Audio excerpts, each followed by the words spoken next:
قال فاخرج منها فإنك رجيم وإن عليك لعنتي إلى يوم الدين.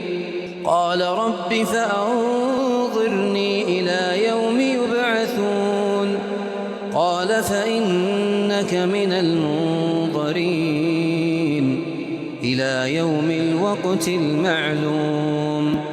قال فبعزتك لأغوينهم أجمعين إلا عبادك منهم المخلصين. قال فالحق والحق أقول لأملأن جهنم منك وممن تبعك منهم أجمعين. قل ما أسألكم عليه من أجر وما أنا من المتكلفين إن هو إلا ذكر للعالمين ولتعلمن نبأه بعد حين.